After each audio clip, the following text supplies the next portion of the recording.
Donald Trump's disastrous national address about the war in Iran, his unlawful and catastrophic war in Iran, blew up in his face as he was giving that disastrous speech. You saw there at the beginning of this video footage showing an alleged Iranian ballistic missile impact that was also taking place last night at the Naval Support Activity in Bahrain, which is the home of the U.S. Navy's 5th Fleet headquarters, located within the Kingdom of Bahrain's capital of Manama, on the Owl Island in the Persian Gulf. So Donald Trump was saying, we've obliterated all of Iran's weapons. Meanwhile, Iran striking Bahrain and Kuwait and the United Arab Emirates and Qatar and other Arab neighbor nations that have United States military bases on it. Now, Donald Trump's disastrous address to the nation instantly blew up in his face. The markets imploding. People were like, what the hell did we just watch there?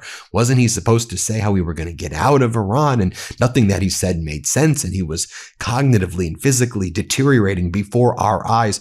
Within about, 20 minutes of Donald Trump delivering that speech, the S&P 500 futures erased $550 billion in market cap in just 25 minutes. You can see right there the S&P tanking right after Donald Trump's speech. Gold and silver prices collapsed following Donald Trump's address to the nation. You see it right there. Bitcoin fell below $67,000 as the stock market futures also hit new lows. Oil prices started to surge. Both crude oil, WTI, and the Brent crude oil surging. Gas prices show no signs of getting cheaper anytime soon. What about those treasury note yields? Yep. The entire market was expecting that Donald Trump would de-escalate the Iran war. I mean, that's what they were teasing. And as the Kobayashi letter said, when that did not happen, the 10-year note yield is back on its way to 4.40%. And we've been focusing on the 2-year yield, the 30-year yield, the 10-year yield, and all of them are surging, meaning mortgage rates going back up above 7%. The interest that America pays on its debt significantly higher. This is catastrophic for the United States. As we wrote on the MeidasTouch account, wow, Donald Trump's speech was strange, low energy, completely devoid of any real purpose. He regurgitated the same lies he's been pushing about the war, offered zero clarity, and sounded unhinged. He openly threatened what amounted to war crimes, casually suggested the Strait of Hormuz would just magically open up on its own, and he slurred his way through those remarks. It's unclear who that speech was even meant to persuade. Oh, Mark Levin. Mark Levin says, great speech, Donald, on Mark Levin. Obliterate the entire nation, Donald, on Mark Levin. Mark Levin, how horrible of a human being is he? The Kobayashi letter explained it like this. The entire situation last night was incredibly puzzling. Trump's address to the nation, what was he doing? He was rereading his social media posts between threatening Iran's power plant, saying the Iran war would last 2 to 3 more weeks, and calling out NATO. There was nothing new, yet the market is now trading like the Iran war is ramping up for another month-long escalation. Why? Because he didn't de-escalate. Let me just interject and say why. This is COVID all over again, except in the form of a catastrophic and unlawful war in Iran. Trump has no exit plan. Remember COVID at this time? It's Easter, right? By Easter, we're going to bend the curve. It's all going to go away like a miracle. That's exactly what he's saying with the Strait of Hormuz, right? Why did y'all let this deranged maniac, criminal, felon, this sexual predator found civilly liable for sexual assault, why'd you let this guy back in? It's doing the same thing over and over again. Meanwhile, you had Pete Hegseth, the Secretary of Defense, say, back to the Stone Age. That's what they're referring to Iran as. We're going to bomb you back to the Stone Age, making no distinction either between the Islamic Republic, the Islamic Revolutionary Guard Corps, and the Iranian people. I mean, Hegseth saying we loiter above Iran and we drop hell upon you. Yeah, I mean, you've engaged in a mass massacre of little girls. I mean, Does that shock you, though, that the Epstein class covering up child sex trafficking rings in the United States, when they go to war, they blow up elementary schools of little girls and gymnasium with children in it over there, right? Does that shock you that the Epstein class does that? Should also be known, I mean, Robert Malley, after the speech, Robert Malley was the lead negotiator of the 2015 JCPOA, the Iran nuclear deal under Obama. Here's what he said about Donald Trump's speech last night. Two takeaways from Trump's speech. One, that so many people still pay attention to what he says, which has no link to reality or to what he might or might not do. But two, that he so cavalierly threatens war crimes to bring Iran back to the Stone Age on behalf of an unlawful and unjustified war. Thank you for saying it that way. Moral clarity is needed right now. That's exactly what this is. Unlawful, unjustified war crimes, crimes against humanity taking place. And meanwhile, Iran's foreign ministry on late Wednesday said that their supreme leader, Ayatollah Mojtaba Khomeini, is in perfect health and that his absence from public view is due to wartime conditions. The ministry also said no one in the world can trust American diplomacy anymore, arguing that Washington uses negotiations to impose its demands or else turn to force. It added that Tehran would defend itself to prevent a repeat of what it described as a war the U.S. was dragged into at Israel's urging.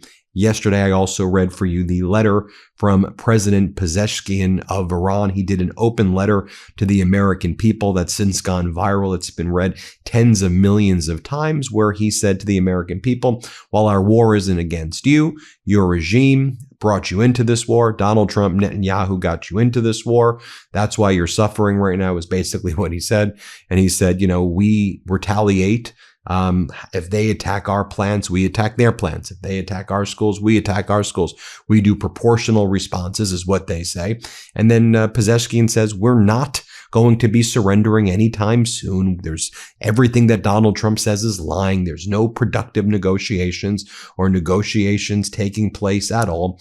Meanwhile, you had the senior Iranian official, Mohsen Rezi, say, we, Iran, can close the Strait of Hormuz. But even if the whole world gathers, they cannot reopen it. Geographically, it's like a horseshoe bend. It takes 7 to 8 hours for a ship to enter, turn, pass the narrowest part, and exit. So what are some people saying? First, here's what Lindsey Graham is saying. He says, what we need to do is destroy Iran's ability to even function as a nation. Here's what Lindsey Graham says. What I learned tonight, Iran's going to have a choice in 2 to 3 weeks. You either do a deal where you get out of the business you're in, or we're going to blow your stuff up that will allow you to function as a nation. That is your choice. Well, let me ask this, because, by the way, I don't even think they have 2 or 3 weeks, Senator. That's 2 or 3 weeks when their infrastructure would be blown up. That's their electric grid. That is their ability to have any income. The lifeblood of their entire economy is oil. So that would no longer exist. Well, what about what Marco Rubio says? Here's what Marco Rubio is saying, that we need to leave NATO and that NATO doesn't help the United States anymore.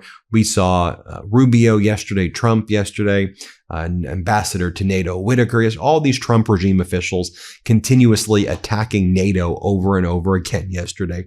Here, play this clip. When we need them to allow us to use their military bases, their answer is no.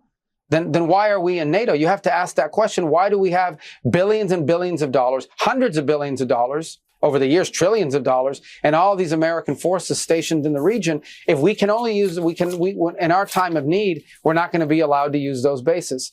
So I think there's no doubt, unfortunately, after this conflict is concluded, we are going to have to re-examine that relationship. We're going to have to re-examine the value of NATO and that alliance for our country. Ultimately, that's a decision for the president to make, and he'll have to make it.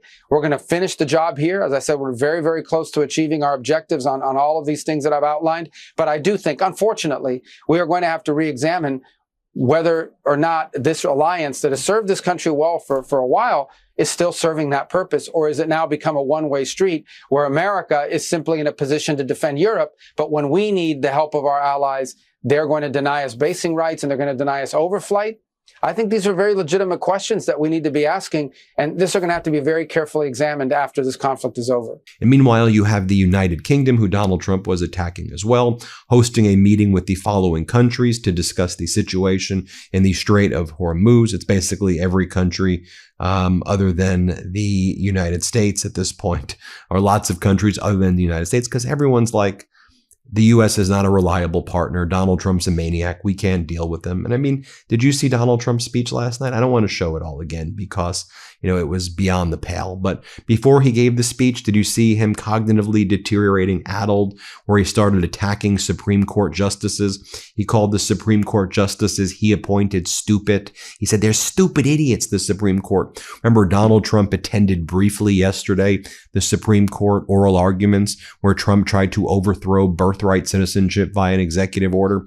Trump stayed for part of the argument, then got bored and frustrated and walked out in the middle of oral arguments in the United States Supreme Court after Chief Justice Roberts turned to Donald Trump's Solicitor General at the Department of Justice and said, hey, you know this thing? It's called the Constitution. Have you read the Constitution? In essence is what Chief Justice Roberts said. I think Trump's going to lose that 9-0. It's going to be a wipeout for Trump. So here was Trump attacking the Supreme Court. Play this clip. Republicans, judges, and justices, they always want to show that they're independent. I don't care if Trump appointed me. I don't care if it doesn't make any difference to me. I'm voting against him because they want to show their independence.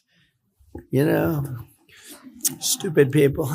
Donald Trump then said at his speech last night, that's been a total disaster. He said, we have all of the cards. Iran has none. They don't have weapons. They have nothing. Play this clip. We have all the cards. They have none. It's very important that we keep this conflict in perspective. Then Donald Trump says, if there's no deal, we're going to hit each and every one of their generators, electronic generating facilities hard. Play this clip. It's less radical and much more reasonable.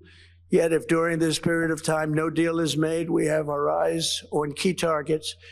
If there is no deal, we are going to hit each and every one of their electric generating plants very hard and probably simultaneously. We have not hit their oil, even though that's the easiest target of all, because it would not give them even a small chance of survival or rebuilding.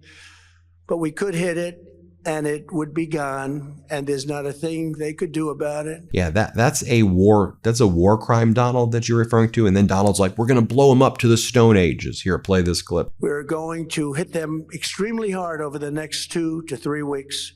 We're going to bring them back to the Stone Ages where they belong. A few other things I want to point out. Donald Trump's approval absolutely crashing. In the latest UMass Amherst YouGov poll, Donald Trump's approval is 33%. The latest CNN poll, Donald Trump's approval is at 35%. On issues like gas prices, his approval is 24%. Inflation, his approval is 27%. His overall handling of the economy, 31%, far worse than anybody in the history of the presidency. And we'll see ultimately if Trump's going to escalate this war. I suspect he's going to. It seems that if you read between the lines of that speech, and I think the markets are reading this as well, that Trump's preparing for some sort of ground invasion. The U.S. Department of Defense has given Donald Trump a plan to seize 1,000 pounds of highly enriched uranium from at least one nuclear site in Iran. That would involve flying in excavation equipment, building a runway for cargo planes to take radioactive material out, according to two people familiar with the matter who spoke to the Washington Post. Well, there you have it, folks. We'll keep you posted every step of the way, as always. Hit subscribe. Help us get to 7 million subscribers. We appreciate you for watching. Love this video? Support independent media and unlock exclusive content, ad-free videos, and custom emojis by becoming a paid member of our YouTube channel today. You can also gift memberships to others. Let's keep growing together.